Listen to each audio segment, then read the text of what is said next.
Hello there, friends. It's Jimmy Maverick. Welcome to another edition of the Fantasy Maverick podcast. Today we are talking about the Week 6 starts and sits. A lot of big games this week and some surprising fantasy graveyards. So you definitely want to check that out. Here we go. Listen up. It's time for the Fantasy Maverick podcast, starring the guy who's going to help you win that fantasy championship, Jimmy Maverick.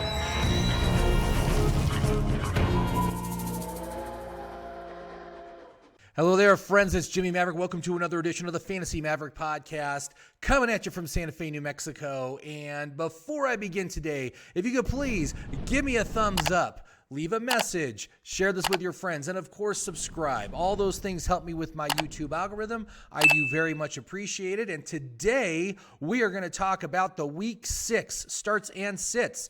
Got some very surprising games in my graveyard section this week, man. Just surprising, but you know, you've got to take it with a grain of salt. This is how the season works itself out, and there are just some games where there is not going to be a lot of points scored, I'm guessing. Now, before we do that, though, I wanted to just give you a quick update as to what's going on with my teams, and what you have is a real stratification as far as what's happened over the past few weeks. Obviously, I still have my snake bit teams. One of the things is those are my CMC teams, right? So CMC's coming back this week. That's fantastic. But of course, in one of those leagues, I also had Clyde Edwards-Helaire. So it's like one guy gets healthy again and I can put him in, and another guy has to come back out. And I'm still sitting with 4 starters basically out injured because Gronk is still out, Julio's still out. It's just. They are very tough to watch these poor teams suffer each week because I am riding with total scrubs in my starters. It's really rough. But I got a couple of teams that are doing great. My custom points league, which I do with my friends, currently rocking at 5-0, first in points, first overall ranking. Fantastic. Can't complain about that. Also in the FFPC, I've got 2 teams right now which are contenders. One of them sitting at 4-1, currently second in points, ranked second overall. So that's really great. I'm only behind the leader by about 6 points, so it could go either way on any given week. But both these teams are doing great, scoring points. I also have another team which has just been massively outscored, even though I've scored a lot of points. I'm currently ranked 8th in that team, but I'm 4th in points. And in the FFPC, that gets me into the playoffs. So I just need to maintain my point scoring. I need to get some more wins. It's a really strong team. It scored 180 points in 2 out of the past 3 weeks. It's a really good team, yet somehow I only have 1 win. But that's okay. I can get in there on the points. I got another team which started out really strong. I started out 3-0, was just kicking butt. Past 2 weeks, super disappointing. I've fallen to number 6 overall and 9th in points. So I don't know what's going on there. I got some uneven players on this team. I got players like Lockett, guys like that. So I still feel good about that team. Obviously, we're only at week 5, so it can go in a lot of different directions. But the team is healthy. It's good. It's got good players on it. I just need them to score some more points. So anyway, that's where I'm at with my teams. Now let's get on to the week 6 starts and sits. And of course, I divided into 3 categories. I've got fantasy graveyards, where it's just going to be minimal fantasy impact, minimal players you're going to want to use. I've got blowouts, which are going to be great for one team and terrible for the other. And then I got the gold mines, which should generate just tons of fantasy points on both sides. So let's just get right to it. We're going to start with the graveyards. And I've got 4 games on graveyard this week. The first one is Sunday early game. We got the Texans at the Colts. Again, the Texans, are you a believer in the quarterback Davis Mills? I am not. Last week was weird. I was very surprised to see them score 22 points against New England. I think that's because New England was just looking past them. But anyway, the only player I could start on this team is Brandon Cooks. And I know Brandon Cooks had a bad week last week, but you know how New England runs their offense. They always take out the best option. It was just a bad week for him. He should bounce back. He's got a good matchup. So expect a bounce back for him. On the Colts side, obviously, Jonathan Taylor and Michael Pittman, I think now are just auto starts. You can just start them every week. You don't even need to think about it. But outside of those guys, I can't I can't tell you to start anyone else on this offense. There's just no one else that I trust for volume. And of course, you got Carson Wentz. So again, just stay away from anyone besides those two players. This next game, very surprising that I have it labeled as a graveyard, but I got to say, man, both these teams have rock solid defenses, and I think this can become a defensive struggle kind of game. We've got the Cardinals at the Browns. But as far as the Cardinals go, you can start Kyler Murray. You can start DeAndre Hopkins. No question there. But no other receiver on this team is getting enough volume for me to trust them to start. And again, for me to trust a player to start, I want to see an average of about 7 targets a week for that player in order for them to be able to generate enough fantasy production. And no one's getting that besides Hopkins right now. So that's why you got to stay away from him. Cleveland is top 5 against the run. So I would sit James Conner, but I think Chase Edmonds is still good to start because of his role in the passing game. So I think he's going to be good. Obviously, Edmonds had a bad week last week. He was dealing with an injury. He is not on the injury report this week, so I think he's fine. So I think you're good to go with him. Now, on the Browns side, it's very simple, man. You can start Chubb, you can start Hunt, and that's it. There's no one else you can trust. You can't trust OBJ. You can't trust Baker Mayfield. And again, very, very good defense that the Cardinals have. And actually, Chubb and Hunt are playing against a top 10 defense against the run. So, but I think they're going to be fine. I think they're going to be good. This is the team that's built around the run, so they should be fine. Next one, also very surprising for me to put it into the graveyard, but hear me out, man. The Cowboys at the Patriots. And on one side, you've got a really good defense facing off against a good offense. And on the other side, you've got a very poor offense facing against a very poor defense. The Cowboys have bottom 10 matchups for Dak, the wide receivers, the tight end. But in my opinion, obviously you got to start Dak. And I think also Dwight Schultz is a start, just based on the volume that he's getting. I mean, a tight end that's getting you 8 targets a week is gold. So just go with it and go ahead and start him despite the tough matchup. But here's something to consider. Both Cooper and Lamb have been below the 7-target threshold for several weeks now. So again, they'd be tough for me to start anyway. But now against this top 10 pass defense, I got to say, I think they're both going to be very disappointing this week, and you need to sit them if you can. Obviously, that some people don't have that ability, but I would try to sit them if you can. The run game is actually where the Cowboys have the best shot. So right now, obviously you're going to start Zeke.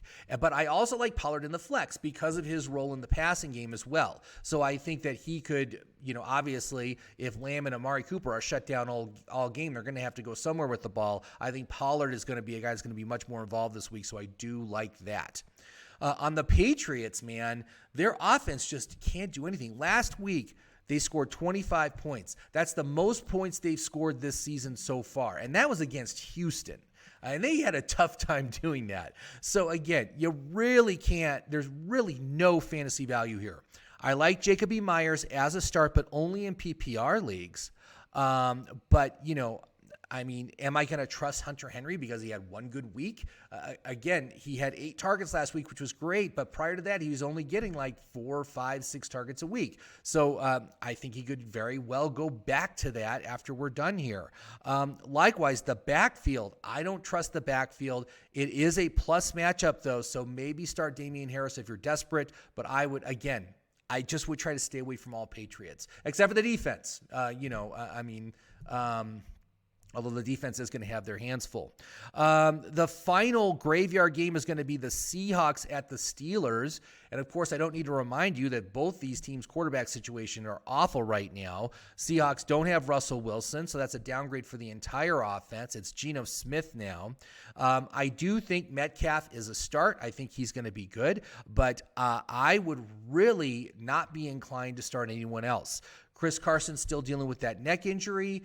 It is a tough matchup regardless of that. I would watch the practice reports this week. If he gets in a full practice, I think it would be okay to start him as a volume play. But otherwise, I would be inclined to sit him. I would be inclined to sit Alex Collins too if Carson can't go, just because it's not a good matchup.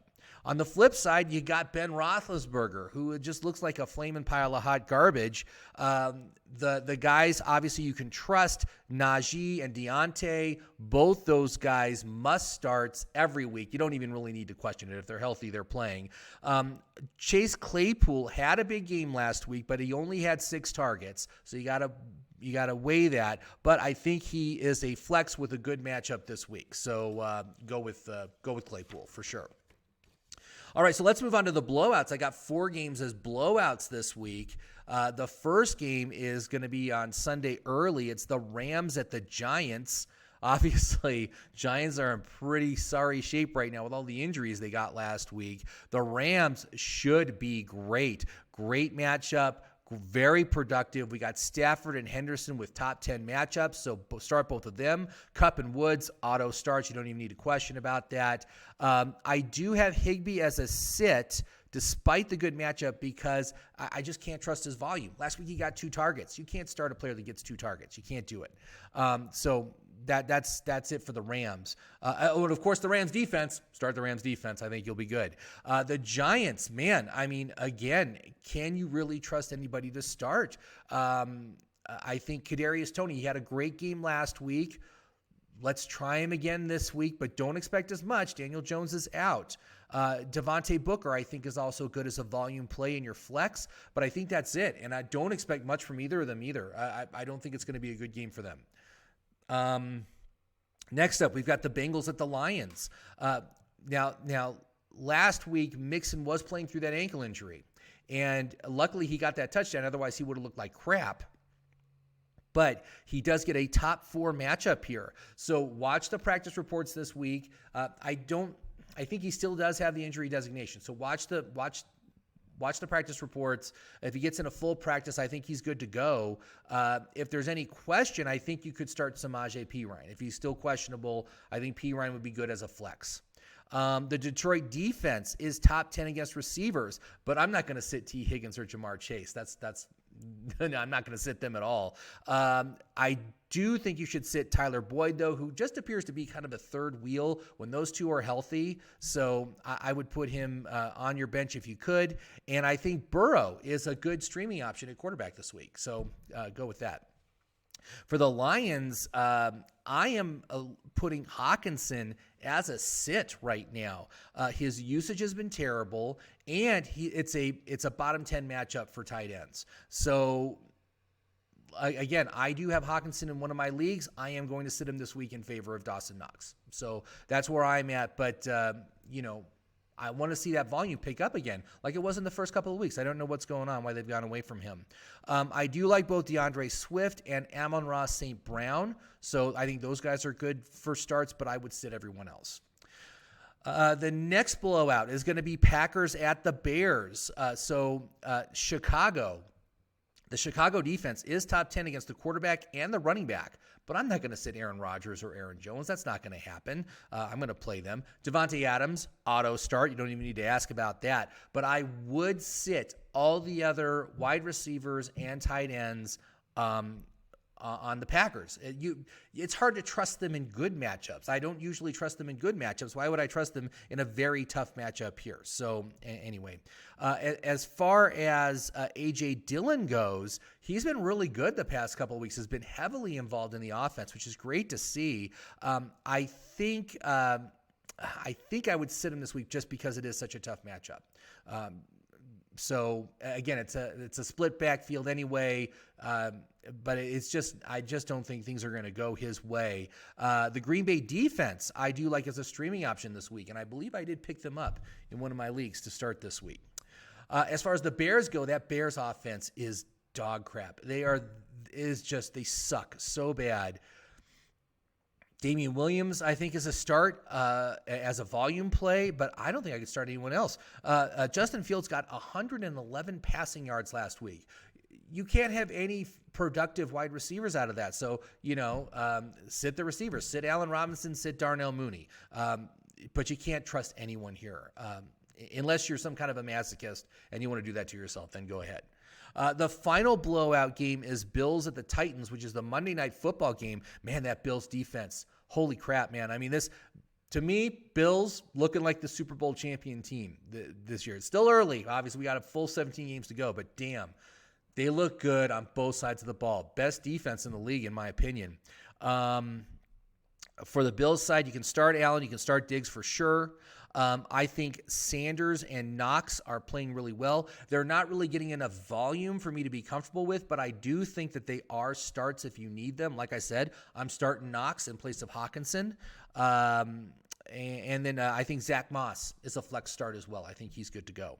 On the Titans side, you're going to start Derrick Henry, but I got to tell you, man, Buffalo defense, number 1 against quarterbacks, number 1 against wide receivers, number 3 against running backs. I would not be surprised to see Derrick Henry with less than 5 points. I just think that this defense is so good that even Derrick Henry is going to struggle. And anytime that the Titans fall behind, in almost all the cases, Derrick Henry has a terrible game because they move away from him. Now, they haven't been able to do that because they don't have any receivers right now because their receivers are all injured.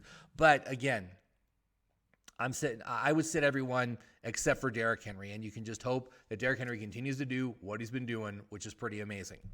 Now, as far as goldmine games, man, we got 6, so that's pretty good. That's a good week, and obviously we only have 14 games this week instead of 16.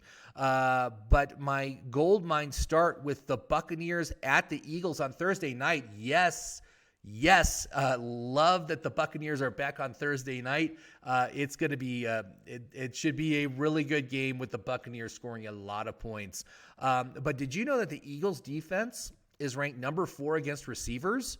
But they have not faced Chris Godwin, Mike Evans, and Antonio Brown yet, so I wouldn't worry about it. I'm starting all those guys. Fournette gets a top 10 matchup. So, yeah, I think obviously this game script could very heavily turn in the second half to being a kill the clock thing, and Fournette gets a lot of work. So I like him. Obviously, Tom Brady, red hot. And just for your information, Gronkowski has been ruled out. So anyway, just keep him on your bench. Hope he shows up for week 7, which it looks like he might be close to doing. So that's good. That's encouraging because I have him on a couple of these struggling teams. I need to get him back in my roster. Another goldmine game of the London game, Dolphins at the Jaguars. And again, here you have 2 crappy teams with crappy defenses, so there should be the opportunity to score a lot of points. Obviously, I think the biggest risk with the London games is the jet lag, and one team usually suffers much heavier from it than the other. Last week, I thought the Jets were going to be very productive against that poor Atlanta defense. They were not. And you see that a lot in these Thursday games. So this could easily turn into some sort of blowout either on one side or the other. But for the Dolphins, we've got Tua, who's returning from IR, but I think he's unlikely to play this week. Even without him, I think you can start Myles Gaskin and Mike Gesicki, as they both have good matchups. And Parker is still dealing with that hamstring issue, so Waddle can be started too in a flex if you need him. For the Jaguars, if you stream quarterbacks, I think Trevor Lawrence is a good start this week. He's been playing very well. It's a great matchup for him. James Robinson, auto start at this point. And my big issue right now is, can you trust these receivers? The volume that's going to Marvin Jones and Laviska Shenault is baffling. It's just, I don't know what they're doing. I don't know why Laviska Shenault only got 1 target last week. Well, I know he got 1 catch, but I think he only got 1 target. I don't know what the hell's going on there. I would sit those guys if you can, unless you have no other options, which you may. You may be in that sort of a situation. Another goldmine game, Chiefs at Washington. That's a Sunday early game. Wow. I mean, the Chiefs, for being so good for so long, now it looks like they're not even the best team in their division, which is a little bit hard to say. But of course, there's no problems with starting Mahomes, Hill, or Kelsey. I think they're all good to go. I also think Darrell Williams is a start as he gets a good matchup. CEH is out, obviously, so I like Darrell Williams. On the Washington side, I think Tyler Heinke is also a good streaming option. If you're streaming the quarterback this week, should be a shootout, top 10 matchup for him. I also like Ricky Seals-Jones, who gets a top 5 matchup. He got 8 targets last week in place of Logan Thomas. So I love that. That should, hopefully that will continue, and that would give him fantastic production.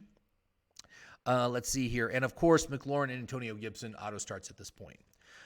Next goldmine game. Chargers at the Ravens. Sunday early game. Love these offenses. Wow, they are just so explosive. The Baltimore defense is top 10 against receivers, but I'm not going to sit Mike Williams. I'm not going to sit Keenan Allen. Eckler gets a top 5 matchup. So yes, smash start right there. Smash start on Eckler. Justin Herbert has been lighting it up. I think that's going to continue, so he should be great. The one guy I would sit is Jared Cook, whose usage has been very uneven the past few weeks. He got his past 3 games, 3 targets, 7 targets, 3 targets. You can't trust that. So anyway, next. Okay. On the other side, you got the Ravens. Boy, man, I mean, talk about a second half comeback by the Ravens last week. That was exciting. The Chargers are top 10 against wide receivers and quarterbacks, but I'm not going to sit Lamar Jackson. I'm not going to sit Hollywood Brown. Mark Andrews should continue to dominate as he gets a great matchup this week. But the backfield of the Ravens, you can't trust it. You got to sit all those guys. No starts there for sure. Vikings at the Panthers. So the Vikings, they might sit Cook again this week. He's been dealing with that ankle injury. They could bring him back, but week 7 is a bye week, and I think it's going to be better strategically for them to hold him out, let him heal up over the next 2 weeks, and then start him in week 8. If that happens, Alexander Mattison, obvious start. You absolutely start him again. Cousins should bounce back. I love Justin Jefferson and Adam Thielen, even though it is a bad matchup for the receivers. And the only guy I would sit on the Vikings right now is Conklin, as he's just not getting enough volume. It's just not happening there. On the Panthers side, McCaffrey probably back this week. If he starts, absolutely start him. The guy's good for 25 to 30 points a week. You got to put him back in your lineup. And hopefully your poor teams of those of us who picked first will be able to maybe get it. Maybe you can eke out a win this week. Maybe. Unless you're like just saddled with so many injuries, you can't even believe it. Minnesota is top 10 against quarterbacks, so I'd sit Darnold, but I talked about him on my earlier podcast this week that he should be a target for you to pick up. His next 2 games are against the Giants and Atlanta, so I think he's going to be very productive in both those games. And actually, like I said, because of the bye week, check your waiver wires today. I went on to one of my leagues and just checked it out. Yeah, Sam Darnold's sitting there. Kirk Cousins is sitting there. There was just all these guys that got dropped because people have to make room for who's going to be off this week and for starters. And so you can pick up guys this week that aren't playing this week or have these tough matchups, but should be good going forward. Finally, start DJ Moore, but he's the only receiver I would trust on this team, especially with CMC back. Robbie Anderson is just going to go back to his 1 or 2 targets a game. Finally, we have the Raiders at the Broncos. Raiders playing for pride right now after losing their head coach. Frankly, I think it's for the best. I never liked John Gruden ever, so I'm fine that he's gone. Denver is top 10 against running backs and tight ends, but I've got to start Waller. I've got to start Jacobs. Carr is a sit because he has a bad matchup, but the receivers don't. Ruggs and Renfro, I think, are both starts here. I think they should be productive this game, as I do expect them to be playing from behind. The Broncos, the Raiders have been tough against quarterbacks and wide receivers, but I think you're okay with starting Sutton and Patrick. Font's usage is another one.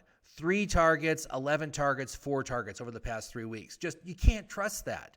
I'd be inclined to sit him if you can. Both running backs are kind of below my threshold to start as far as volume goes, but Javonte Williams has been highly efficient and is right there. I mean, I think last week he got 14, which is right at my 15 threshold. So I really like him. Raiders are giving the 13th most points to the running back position, so just outside that top 10. Good matchup for him, so I would definitely start him. And so that's it, man. That is the week 6 starts and sits. So if you have any questions about any of these players, you want to talk about any other players, leave a comment down below. Love to hear from you guys. Once again, if you haven't done so already, please like and subscribe this video. I appreciate you sticking out the whole thing. And again, thank you very much. Let's have a great week of fantasy, and I'll talk to you next week.